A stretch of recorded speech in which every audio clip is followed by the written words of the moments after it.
Intercept की होगी। ये लगता है कि एप्स्टीन फाइल इन सारी कहानी के पृष्ठभूमि में कहीं एप्स्टीन फाइल भी है? बिल्कुल लग रहा।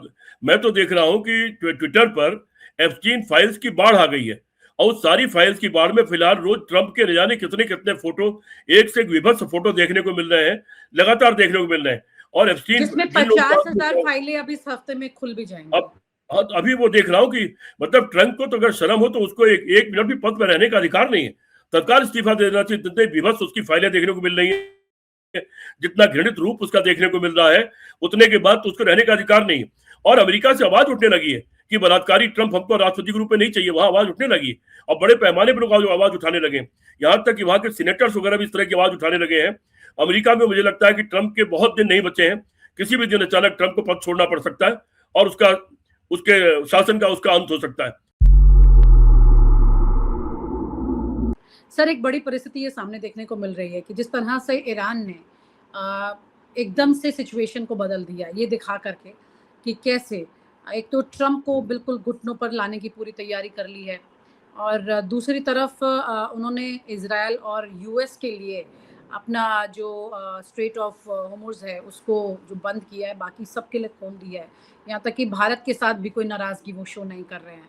तो ये परिस्थिति को देखकर आप क्या कहते हैं? क्योंकि जहाँ पर 30 दिन का ऑयल लेने की बात अमेरिका ये बोलता है भारत के लिए, तो ये अपने आप में एक बड़ा विवाद बन गया है। तो क्या भारत अमेरिका के कहने पर चल रहा है? ऐसा कुछ परिस्थितियां हैं क्या सामने पूरी तरह? विनीता, 2-3 तरह से इन चीजों को देखना पड़ेगा। सबसे पहले तो यह कि ईरान हमारा बड़ा अच्छा दोस्त था, और उनकी जो क्रांति हुई थी, और उसके बाद फिर खमेनेई साहब, पहले खमेनी और फिर सिर्फ खमेनेई, ये लोग जब से उनके चीफ हुए उसके बाद से कांग्रेस वो भारत के प्रति उन लोगों का हमेशा बड़ा उदार रवैया रहा। कई बार ऐसे मसले आए जिसमें मुस्लिम देश एकजुट हो रहे थे, लेकिन इनको जब अपनी बात समझाई गई थी कि इसके खिलाफ हो गए, कश्मीर का सवाल हो या और मुद्दे हो, ईरान ने हमारा साथ दिया। ईरान ने जहां कश्मीर के सवाल पर हमारा साथ दिया, वहीं सबसे सस्ता हमको तेल दिया।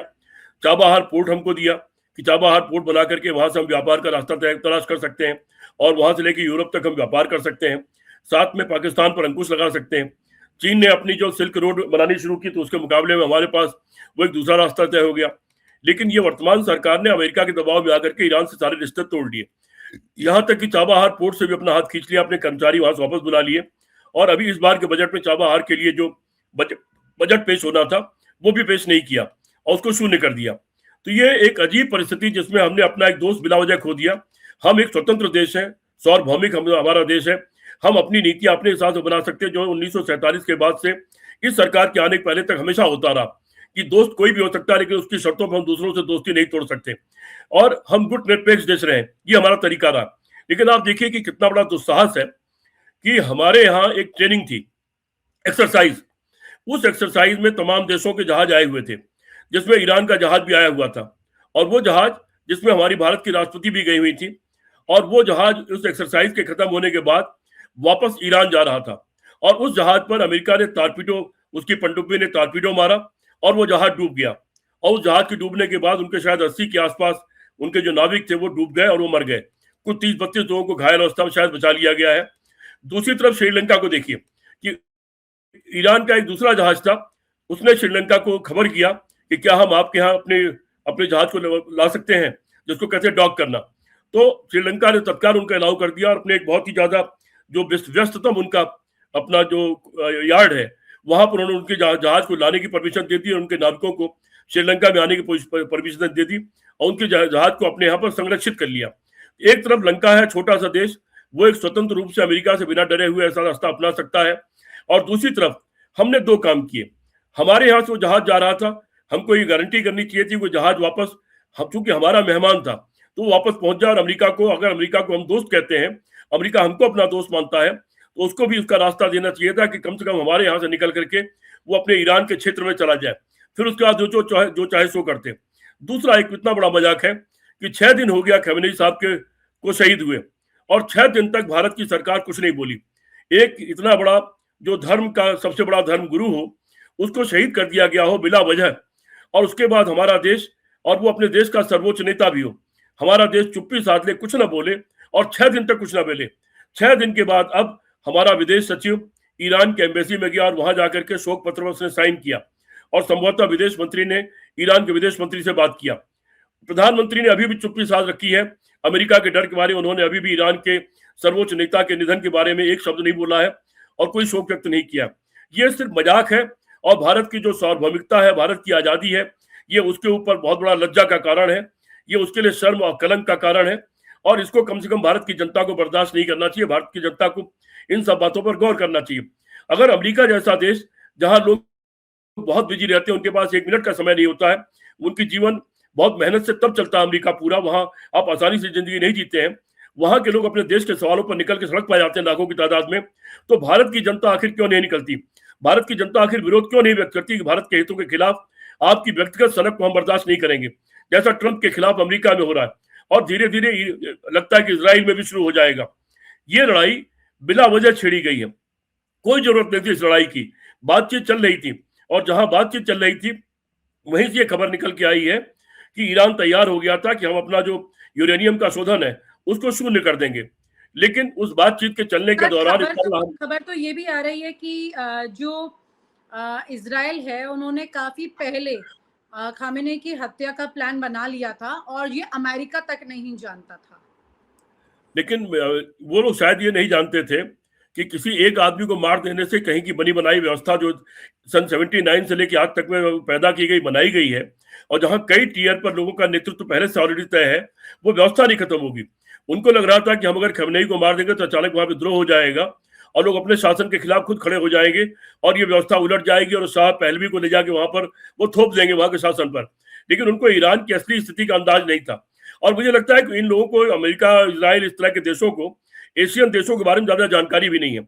इसीलिए वो इराक में भी मार खाया उन्होंने, अफगानिस्तान में भी मार खाया, वो जहां जहां तक गए हैं सब जगह मार खा के निकले। अलग बात है कि वो भी बर्बाद होते हैं और जिस देश में जाते हैं वो भी बर्बाद देश कर देते हैं, लेकिन हर बार मार खा के निकले। ईरान में भी वो मार खा के निकले और ईरान बड़ी चतुराई के साथ युद्ध को ईरान ने बिल्कुल मोड़ दिया। आप तो युद्ध पर शुरू होने से कुछ समय पहले ईरान गए थे।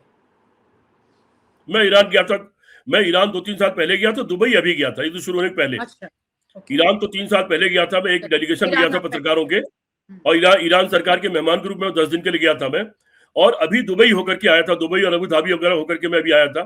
मैं कल्पना करके शहर जा रहा हूँ कि दुबई, अबू धाबी जो सबसे सेफेस्ट जगह दुनिया माने जाते थे और जहां का जो किंग है वो अकेला गाड़ी चला के कहीं भी चला जाता है और वो कहता है सिक्योरिटी की क्या जरूरत है, अगर मुझे सिक्योरिटी की जरूरत होगी तो फिर मैं कैसे कह सकूंगा कि मेरे यहाँ जीरो क्राइम है। और वो उस दुबई में, उस अबू धाबी में लगातार मिसाइलें बरस रही हैं। ठीक है, वो अमेरिकन सेंटर्स पर बरस रही हैं, जो अमेरिका के संस्थान है उनको डैमेज करने के लिए बरस रही हैं, लेकिन दुबई की जो शान थी जिसके कारण दुनिया के तमाम बड़े बड़े लोग दुबई में घर ले रहे थे, अब दुबई में अपने ऑफिस खोल रहे थे कि वो सेफेस्ट सबसे अच्छी जगह है और वहां पर एक घर होना चाहिए, वहां पर ऑफिस होना चाहिए, वो धारणा टूट रही है। और वो पूरा जो गल्फ कंट्रीज हैं, उन सारे गल्फ कंट्रीज में अमेरिका ने जाल बिछा रखा था कि हम आपकी सुरक्षा करेंगे, आप चिंता मत करिए, हमारे कार्यालय आप खोल करके सब जगह रखिए, हमारे लोगों को काम करने दीजिए। लेकिन अमेरिका का वो जो दावा था वो झूठा साबित हुआ और वो एक भी जगह पर, दुबई, अबू धाबी, अगल बगल जो अरब के और देश हैं, वो एक भी जगह पर कहीं पर किसी का बचाव नहीं कर पाया। ठीक है, इंटरसेप्ट की होगी। लगता है कि एप्स्टीन फाइल इन सारी कहानी के पृष्ठभूमि में कहीं एप्स्टीन फाइल भी है? बिल्कुल लग रहा। मैं तो देख रहा हूं कि ट्विटर पर एप्स्टीन फाइल्स की बाढ़ आ गई है और सारी फाइल्स की बाढ़ में फिलहाल रोज ट्रंप के न जाने कितने कितने फोटो, एक से विभत्स फोटो देखने को मिल रहे हैं, लगातार देखने को मिल रहे हैं। और एप्स्टीन, जिसमें 50,000 फाइलें अभी इस हफ्ते में खुल भी जाएंगी।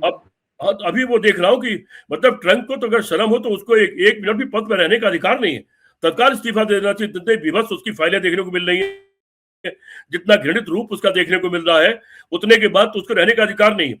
और अमेरिका से आवाज उठने लगी है कि बलात्कारी ट्रंप हमको राष्ट्रपति के रूप में नहीं चाहिए, वहां आवाज उठने लगी और बड़े पैमाने पर लोग आवाज उठाने लगे, यहाँ तक कि वहां के सीनेटर्स वगैरह भी इस तरह की आवाज उठाने लगे हैं। अमेरिका में मुझे लगता है कि ट्रंप के बहुत दिन नहीं बचे हैं, किसी भी दिन अचानक ट्रंप को पद छोड़ना पड़ सकता है और उसके शासन का उसका अंत हो सकता है। जी विनीता, मैं एक बात जरूर कहना चाहता हूं कि भारत को अपने बारे में पुनर्विचार करना चाहिए, भारत को इतिहास में झांकना चाहिए। पंडित जवाहरलाल नेहरू जी ने 2 धुरी पर बने हुए देश के लिए फिर भी गुट निरपेक्ष आंदोलन क्यों चलाया, एक तीसरा गुट क्यों बना लिया इतने सारे 100 देशों को मिला करके, इसको भारत की सरकार को समझना चाहिए। पिछले विदेश मंत्रियों ने और प्रधानमंत्रियों ने किस तरह से देश को चलाया, क्या नीतियां बनाई कि किसी के विरोधी नहीं रहे, किसी के सगे नहीं रहे, सबके रहे, सबसे जो ले सकते थे लिया और अपना एक स्वतंत्र अस्तित्व कायम रखा। उस सब के बारे में वर्तमान प्रधानमंत्री को, अगर प्रधानमंत्री जी सचमुच कहीं बुरी तरह फंसे हुए हैं, उनको उसकी चिंता है, जो डोनाल्ड ट्रंप ने कहा है कि मैं भारत के प्रधानमंत्री का पॉलिटिकल कैरियर बर्बाद कर सकता हूं, अगर ऐसी कोई कहानी वो फंसे हुए हैं तो अलग बात है। तो उसका बेहतर तरीका है कि प्रधानमंत्री जी इस्तीफा दे दें। देश को बचाने के लिए प्रधानमंत्री जी ने काफी दिन प्रधानमंत्री पद चला लिया, और उचित यह है कि अगर वो देशभक्त हैं तो उनको प्रधानमंत्री के पद से इस्तीफा देकर चुपचाप किनारे लग जाना चाहिए और किसी और को प्रधानमंत्री बनने का अवसर देना चाहिए। लेकिन सिर्फ अपने लिए कि वो कहीं दबे और डरे हुए हैं, उसके नाते इस भारत देश का नुकसान करने का प्रधानमंत्री नरेंद्र मोदी को कतई अधिकार नहीं है। जी विनीता। जी सर, बहुत बहुत शुक्रिया। बहुत सारी चीज़ें जो आपस में उलझी हुई हैं इस राजनीति के खेल में, अंतर्राष्ट्रीय हो या देश में हो, बहुत कुछ ऐसा है जो ऐसा लग रहा है कि इस साल में काफ़ी क्लैरिटी लेकर के जाएगा। बहुत बहुत शुक्रिया sir, thank you so much for sharing your thoughts. Thank you sir. और आप हमसे जुड़े रहने के लिए सब्सक्राइब करें YouTube पर, फॉलो करें Twitter पर और लाइक करें Facebook पर। और ज्यादा जानकारी के लिए आपको टाइप करना होगा सिर्फ न्यूज नशा।